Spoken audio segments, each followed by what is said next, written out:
You are heartly welcome in एडफोन बाबा classes. Last classes में हमने पढ़ा था सोवियत सिस्टम के बारे में, समझा था कि सोवियत सिस्टम था क्या और causes of the disintegration of Soviet संघ। सोवियत संघ कैसे टूट गया, यूएसएसआर क्यों टूटा, इसके अपन ने कॉजेस पढ़ लिए थे। आज अपन को पढ़ना है consequences of disintegration of USSR, मतलब यूएसएसआर का जब विघटन हुआ उसके क्या परिणाम हुए। ठीक है, ये अपना नेक्स्ट सीरीज चल रही है। यदि आप नए व्यूअर्स हैं तो आप चाहें तो मेरे पुराने लेक्चर्स देख सकते हैं इसको अच्छी तरीके से समझने के लिए। ठीक है, तो आज अपन स्टार्ट करते हैं consequences of disintegration of USSR. USSR के मैं बहुत शॉर्ट में लिख रहा हूं, डिसइंटीग्रेशन के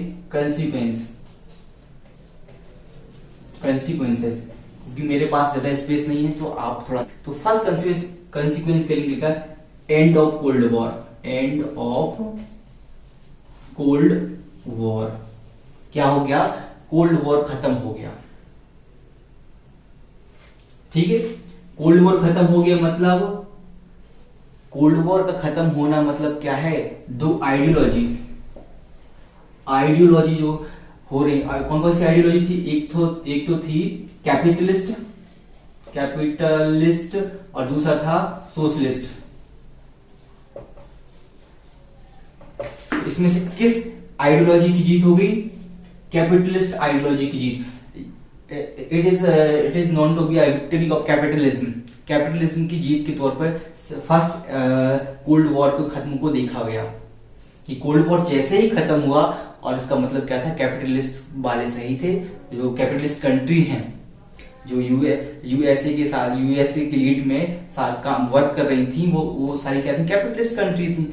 और उन्होंने एस्टेब्लिश करने की पूरी कोशिश की, और हुआ कि 1991 में जैसे ही यूएसएसआर टूट गया वैसे ही कैपिटलिस्ट की विक्ट्री हो गई और सोशलिस्ट की हार हो गई, ऐसा कहा जाता है।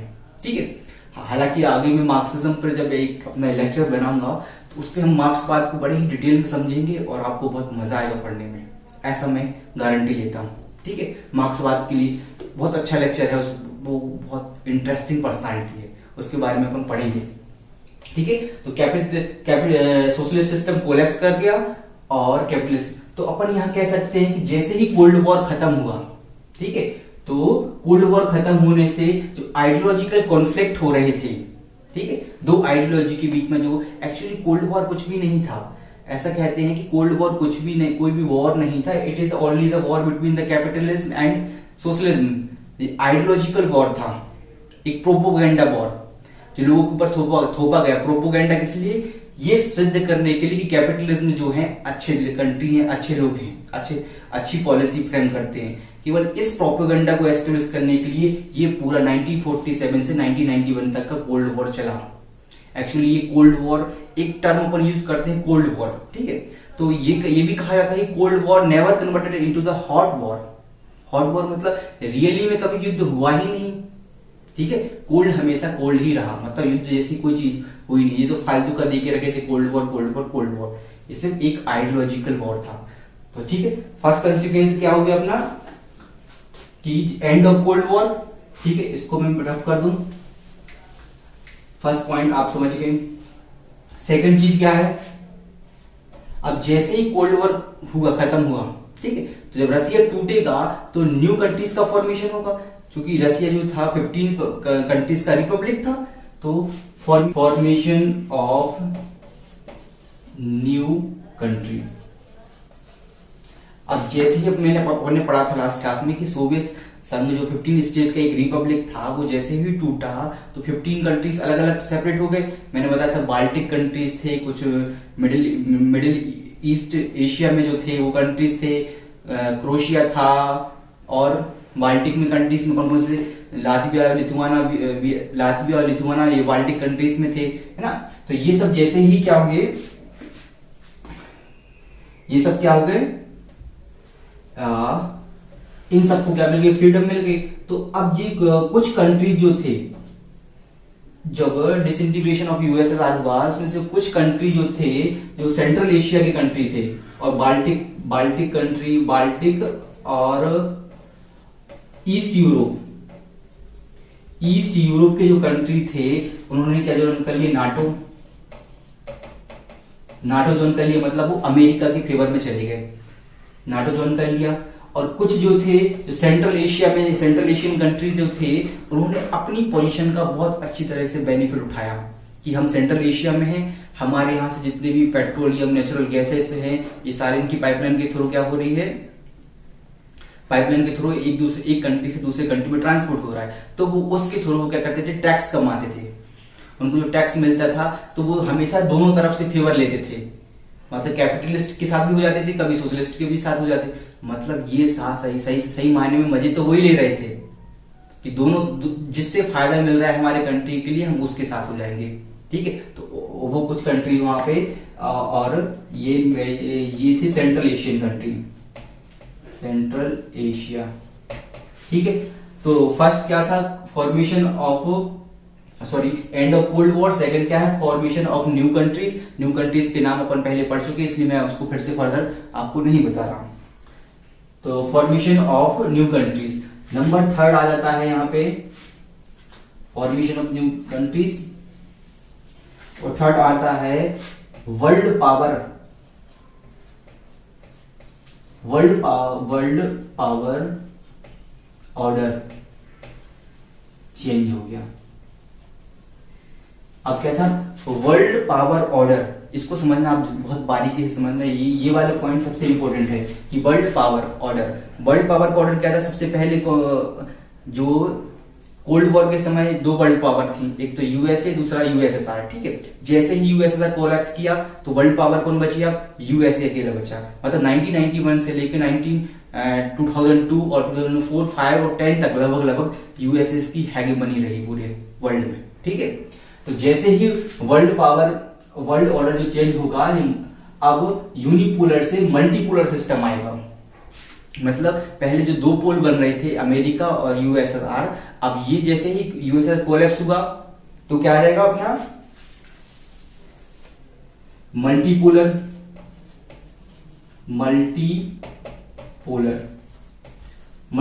में कौन आएगा, यूरोपियन यूनियन भी धीरे धीरे, यूरोपियन यूनियन 1993 में यूरोपियन यूनियन का एस्टेब्लिशमेंट होगा 1993 में। तो यूरोपियन यूनियन, उधर अमेरिका, इधर चाइना ग्रो करना शुरू करेगा, इधर जापान भी ग्रो करेगा, ऑस्ट्रेलिया भी, मतलब मैक्सिमम जो कंट्री है सब ग्रो करेंगी। तो अपन कह सकते हैं मल्टीपोलर ऑर्डर मतलब क्या होता है कि कितने कंट्रीज की वर्चस्व है पूरे वर्ल्ड में, तो अपन कहेंगे मल्टीपोलर ऑर्डर हो गया। और उसके साथ साथ अपन को मिलेगी यूएसए की हैगेमनी,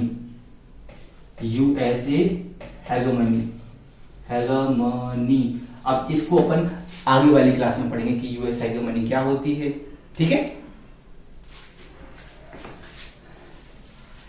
तो ये हो गया अपने कंसिक्वेंस है शॉक थेरेपी। ये इंटरनेशनल रिलेशन में एक महत्वपूर्ण, बहुत इंपॉर्टेंट थेरेपी है, इसको बोलते हैं शॉक थेरेपी। शॉक मतलब जनरली अपन क्या समझते हैं, एकदम से धक्का लग गया, किसी को हार्ट अटैक आया तो शॉक लग गया, शॉक हो गया। तो ऐसे ही शॉक किसके साथ हुआ, रशिया के साथ हुआ। जब 1991 में रशिया का डिसइंटीग्रेशन हुआ तो रशिया को भी एक बहुत बड़ा शॉक लगा। अब वो रशिया का शॉक कैसे था उसको अपन समझते हैं, ठीक है।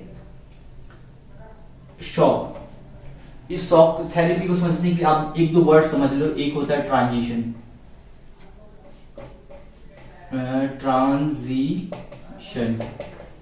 इस वर्ड का मीनिंग समझ जाओगे आप शॉक थेरेपी समझ जाओगे। ट्रांजिशन स्टेट क्या होती है, जैसे अपन साइंस में पढ़ते हैं, जब कोई ऑब्जेक्ट सॉलिड से लिक्विड स्टेट में चेंज होता है या लिक्विड से सॉलिड स्टेट में चेंज होता है, तो जब सॉलिड से लिक्विड स्टेट में चेंज हो रहा है तो एक समय उसकी पोजीशन ऐसी रहती है, ना तो वो सॉलिड में रहता है ना लिक्विड में रहता है, उस बीच की पोजीशन को कहते हैं ट्रांजिशन पीरियड, ट्रांजिशन पोजीशन उसकी, ठीक है ना, वन उसको कहेंगे उसको ट्रांजिशन पीरियड। ऐसे ही ट्रांजिशन पीरियड मतलब एक सिस्टम से दूसरे सिस्टम में चेंज होने के बीच का जो पीरियड है ट्रांजिशन पीरियड है। तो एक सिस्टम क्या था, पहले क्या था, अथॉरिटेरिएट,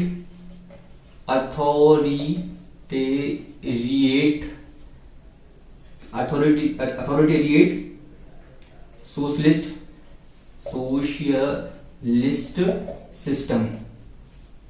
सिस्टम सिस्टम कहां पे था? ये यूएसएसआर में था। क्या था? अथॉरिटेरिएट सोशलिस्ट सिस्टम। यूएसएसआर में सोशलिज्म था, अपन ने पढ़ा था। मैंने अथॉरिटेरिएट एक वर्ड जानबूझ के लिखा है। अथॉरिटेरिएट मतलब क्या है? अथॉरिटेरिएट मतलब होता है एक ऐसी गवर्नमेंट जिसके पास जो सुपर पावर हो, मतलब उसको उसकी पावर को कोई चेक नहीं कर सकता। जैसे अपनी डेमोक्रेसी की बात हम करें, यदि कोई भी अपनी गवर्नमेंट जो है कोई ऐसा लॉ बना देती है जो हमारे कॉन्स्टिट्यूशन की अपोजिट वाली बात करे, जैसे हमारे फंडामेंटल राइट्स को कम करने की बात करे, तो हमारी जो पार्लियामेंट की जो पावर्स हैं उसको चेक करने का काम कौन करता है? सुप्रीम कोर्ट करता है। मतलब अगर आप गलत लॉ बना देंगे तो सुप्रीम कोर्ट उसको डिस्क्वालीफाई कर देता है, उस रूल को, उस अमेंडमेंट को खत्म कर देता है और कहता है कि आप, चूंकि ये चीज हमारे कॉन्स्टिट्यूशन की जो मोरालिटी है, उसकी जो स्पिरिट है उससे अलग है, इसलिए ये लॉ नहीं रहेगा। इंदिरा गांधी के टाइम बहुत सारे लॉ ऐसे हुए थे जिसको हटा दिया गया था। ठीक है ना? तो उसको कहते हैं, मतलब अपनी गवर्नमेंट जो अपनी पार्लियामेंट भी है और गवर्नमेंट जो भी है वो भी कंप्लीट अथॉरिटेरिएट नहीं है। मतलब उस अथॉरिटी मतलब होता है अगर अथॉरिटी मतलब होता है किसी काम को करवाने की आपके अंदर योग्यता, मतलब आपके पास इतनी पावर है कि आप किसी से भी वो काम करा सकते हैं जो आप चाहते हैं। ये अथॉरिटेरिएट थी कहां पे? इंडिया में अथॉरिटेरियन है, लेकिन हमारी जो गवर्नमेंट है उसकी पावर को चेक करने का काम कौन करता है? सुप्रीम कोर्ट करता है। लेकिन रसिया में ऐसा सिस्टम कुछ भी नहीं था। तो अपन वहां पे लिख रहे हैं कि वहां की सरकार जो चाहती थी वही होता था। ठीक है ना? तो अथॉरिटेरियन सोशलिस्ट सिस्टम था ये। इसका ट्रांजिशन किसमें हो रहा था? इसका ट्रांजिशन हो रहा था कैपिटलिस्ट,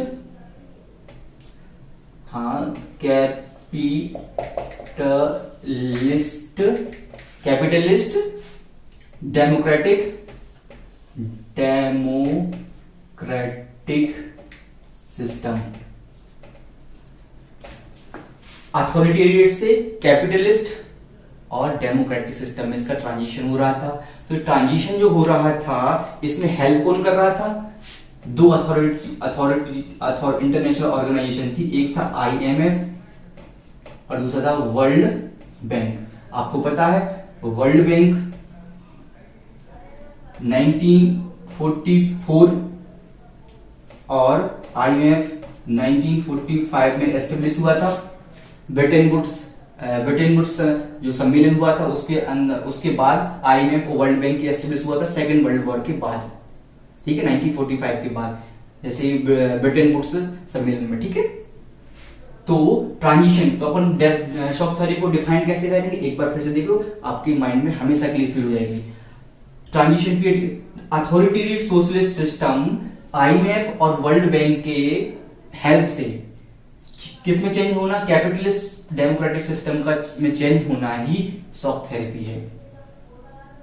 ठीक है, अब देखना ये अथॉरिटेरिएट है, सोशलिस्ट है, ये इसका सिस्टम बहुत अलग है और इसका सिस्टम बहुत अलग है, क्योंकि ये डेमोक्रेसी पे डिपेंड करता है। इसमें डेमोक्रेसी आ जाती है, यहाँ पे कुछ डेमोक्रेसी नहीं रहती। कितना सिस्टम है, इसलिए इसको कहा गया शॉक थेरेपी। तो अब जो रशिया जो था, यहां पे यूएसएसआर था और यहां पे कौन आएगा? रशिया, क्योंकि अब मैक्सिमम एक बड़ा कंट्री जो था रशिया ही था, बाकी तो सब छोटे छोटे कंट्री थे। उनके अंदर भी शॉक थेरेपी यूज हुई, कुछ कंट्री के अंदर हुई, किसी के अंदर की नहीं हुई, उसके अलग अलग है। लेकिन अपन स्पेशली पढ़ेंगे यहाँ पे रशिया के बारे में। ठीक है, यूएसएसआर से रशिया बना था। ठीक है, तो ये पूरा था शॉक थेरेपी।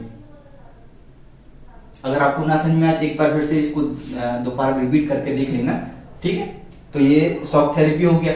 अब एक क्वेश्चन आता है, यूपीएससी में भी पूछते हैं, आपके स्कूल में एनसीईआरटी में भी क्वेश्चन दे के रखा है कि जो ट्रांजिशन था अथॉरिटेरिएट सोशलिस्ट से डेमोक्रेटिक में किसके थ्रू? आईएमएफ और वर्ल्ड बैंक की मध्यस्थता से। ठीक है, तो क्या ये बेस्ट सिस्टम था? क्योंकि इस शॉक थेरेपी की अभी नेगेटिव एस्पेक्ट अभी मैं पढ़ाऊंगा, आपको बताऊंगा कि इस शॉक थेरेपी की कंसिक्वेंसेस क्या निकले और कितना लॉस होगा रशिया का।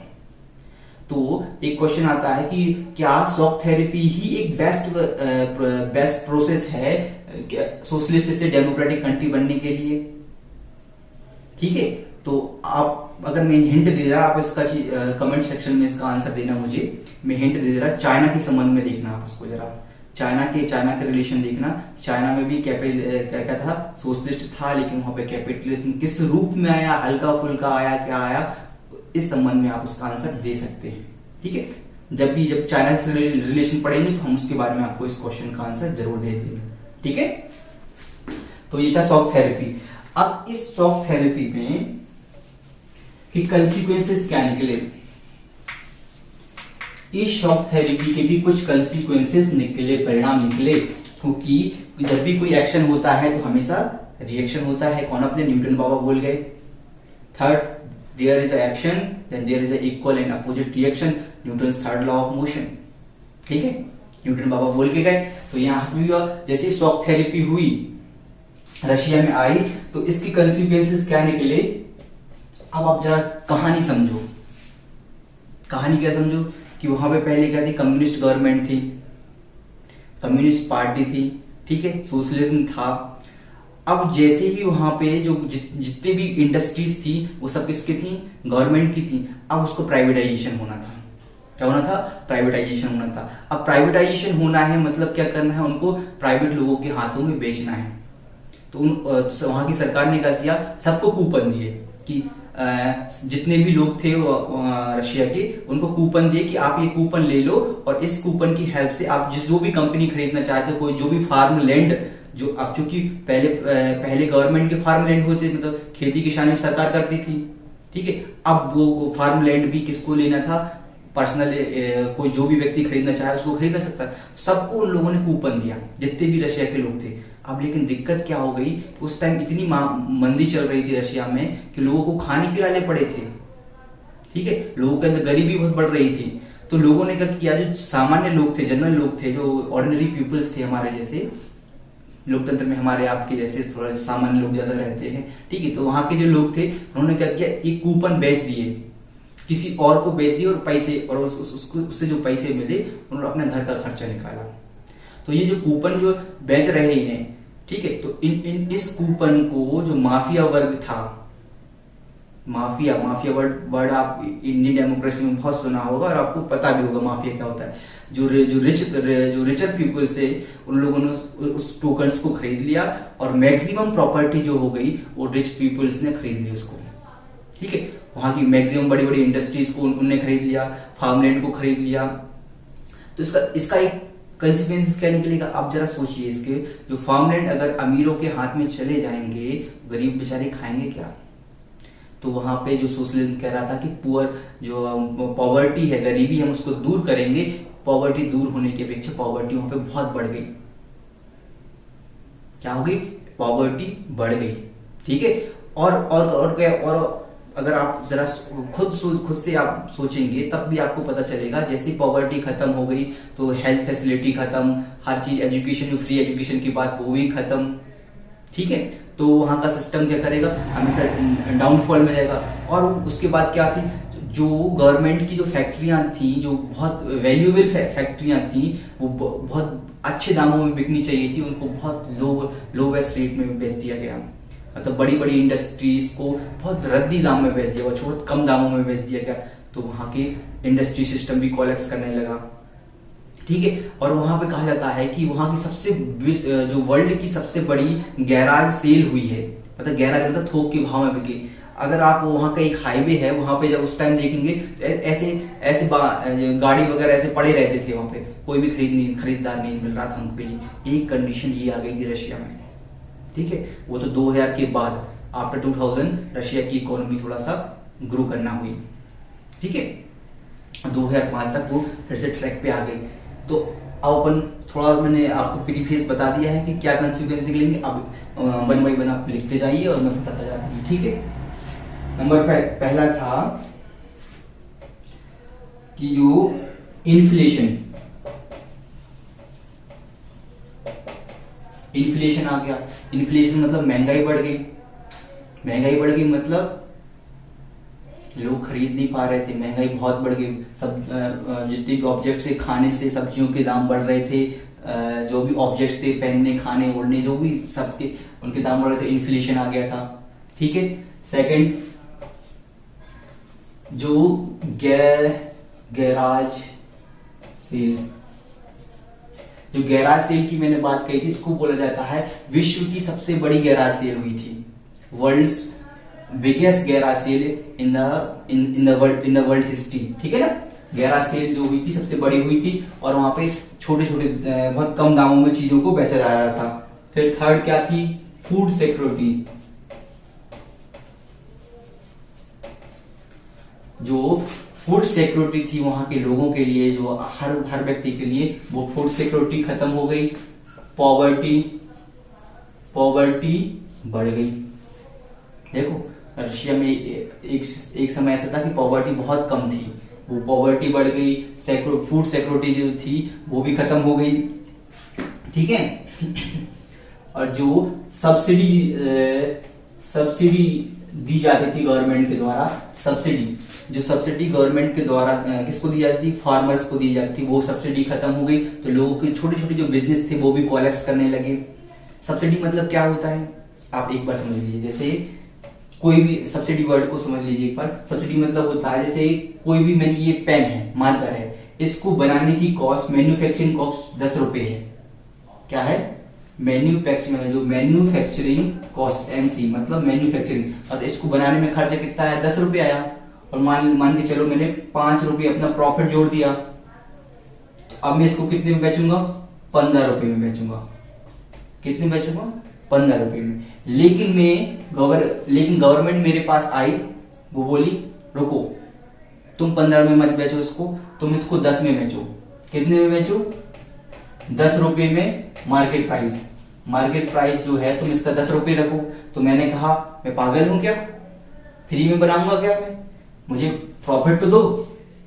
तो गवर्नमेंट ने कहा रुको बेटा, टेंशन मत लो, प्रॉफिट मैं तुम्हें देता हूं। तो जो 5 रुपए में जो सामने वाले से ले रहा था, जिसको मैं बेचूंगा उससे ले रहा था, वो उससे ना लेकर मुझे गवर्नमेंट क्या कर देगी, 5 रुपए मेरे अकाउंट में डाल देगी। 5 रुपए मेरे अकाउंट में आ गए, तो मैंने उसको रेट क्या कर दिया, उसका 10 रुपए ही रखा, क्योंकि 5 रुपए मेरे अकाउंट में गवर्नमेंट ने डाल दी। और ये 5 रुपए जो गवर्नमेंट ने मेरे अकाउंट में डाले हैं, ये 5 रुपए के कहलाते हैं सब्सिडी है।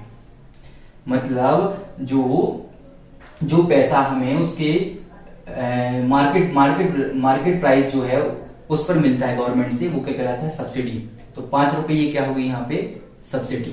ठीक है, तो ये सब्सिडी जो दे रही थी पहले गवर्नमेंट दे रही थी एमएसएमई सेक्टर को। एमएसएमई सेक्टर मतलब मीडियम और स्मॉल एंटरप्राइजेस, जितने भी छोटे छोटे बिजनेस थे उनको दे रही थी, वो सब्सिडी खत्म हो गई। तो धीरे धीरे उन लोगों की आय भी घटने लगी।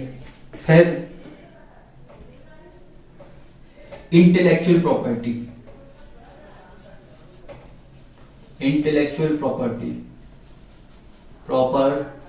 Plus academics.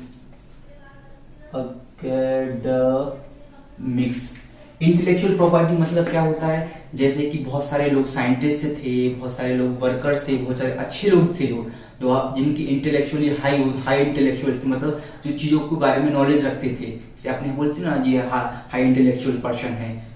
तो जो इंटेलेक्चुअल पर्सन थे वो चूंकि वहां के सिस्टम से इतने परेशान हो गए थे कि या तो वो माइग्रेट कर गए, मतलब रशिया से निकल के किसी और देश में चले गए, अमेरिका, जापान, ब्रिटेन जैसे डेवलप्ड कंट्री में चले गए, या फिर वो क्या कर गए, वहां से उस सिस्टम को उन्होंने छोड़ दिया।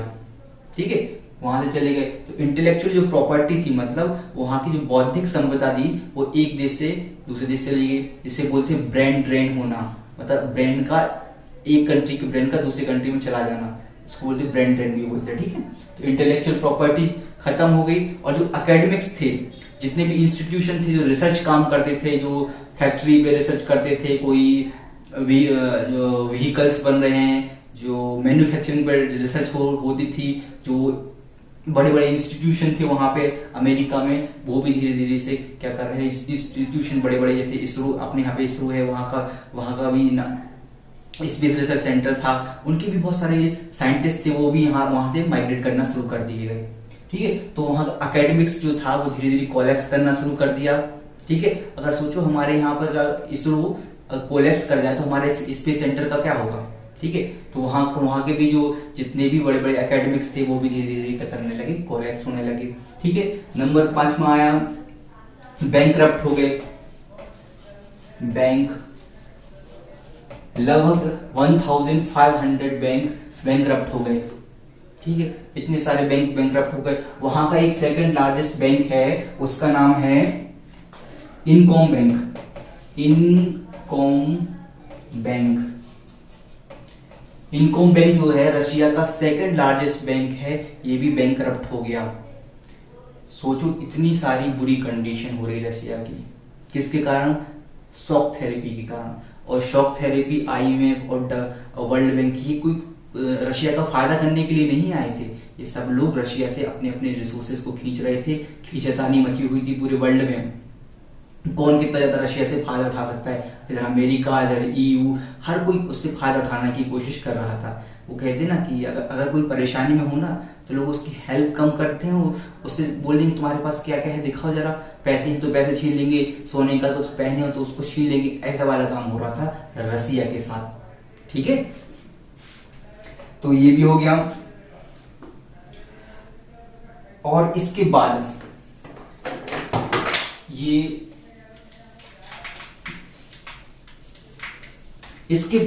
चलो जैसे मान के चलो कि ये कंडीशन हो भी गई, लेकिन कम से कम कुछ अच्छा तो डेमोक्रेसी आती वहां पे कॉन्स्टिट्यूशन बनता, लेकिन ऐसा भी नहीं हुआ। अपन क्या कर रहे थे, सोशलिस्ट से डेमोक्रेटिक कंट्री बन रहे थे।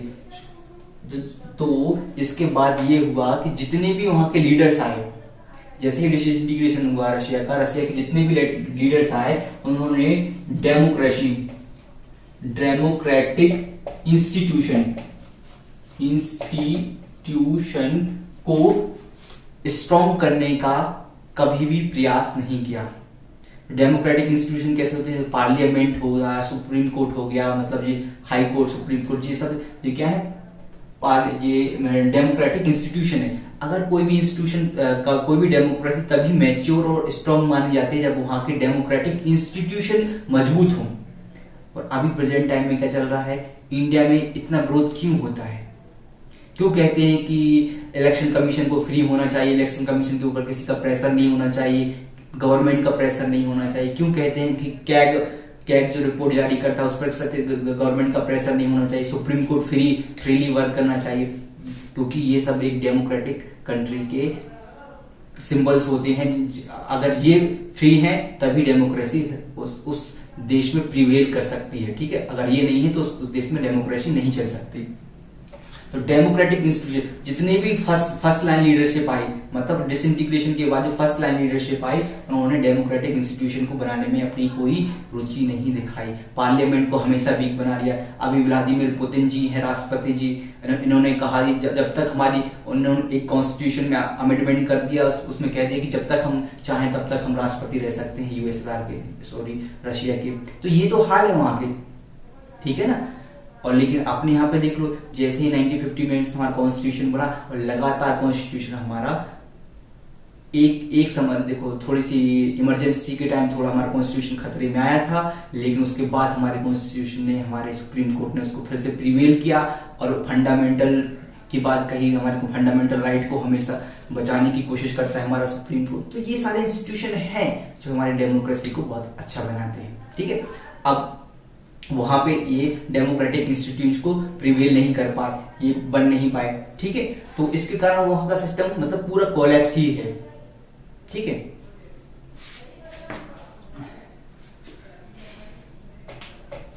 ठीक है, ये हो गया शॉक थेरेपी। तो आज अपन ने इतना पढ़ा।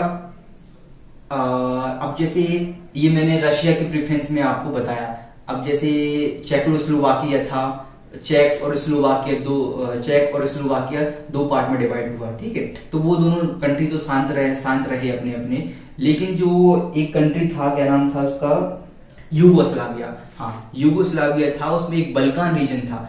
बल्कान रीजन पे यूगोस्लाविया हमेशा यहाँ पे एक वो बना रहता है, हॉच एंड पॉच की सिचुएशन। और यहाँ पे अमेरिका ने भी इन्वेजन किया था, अमेरिका के लीड में नाटो भी इसके ऊपर काफी हमले हुए हैं। बाकी उतना अपन को डिटेल में उतना ज्यादा आवश्यकता नहीं है, मेनली हमें रशिया के बारे में पढ़ना था। ठीक है, तो आज अपन ने शॉक थेरेपी ये सब चीजें पढ़ी। अगली क्लास में हम पढ़ेंगे इंडिया और रशिया के रिलेशनशिप। ठीक है, इसका मैं एक प्रोमो दे रहा हूं आपको। रशिया में एक गाना चलता है अमिताभ बच्चन का, आज जुम्मा है जुम्मे का वादा है, उसके आगे आप समझ जाते हो। तो हमारा जो रिलेशन है रशिया के साथ बहुत स्ट्रांग है, ठीक है। वो काफी पुराने टाइम से ही रहा है, मतलब कोल्ड वॉर के टाइम से ही रहा है, ऐसा मतलब, ठीक है। और वहाँ पे हमारे जो आर्टिस्ट हैं, राज कपूर हो गया, अमिताभ बच्चन हो गया, वहाँ पे बहुत फेमस है। अगर उनकी पहले जब राज कपूर की कोई मूवी आती थी, श्री 420 है मूवी, तो वो यहाँ से पाकिस्तान के थ्रू जाते जाते अफगानिस्तान उधर तक रशिया तक पहुंच जाती थी। पायरेट्स कॉपी जो होती हैं वहां तक पहुंच जाती थी। तो अपन अब रिलेशन पढ़ेंगे ना तो बहुत मजा आएगा, इंडिया और रशिया का रिलेशनशिप, ठीक है ना, आफ्टर द कोल्ड वॉर, ठीक है। अगली क्लास में इसको हम पढ़ेंगे। आज के लिए इतना ही। ओके दोस्तों, थैंक यू, अलविदा।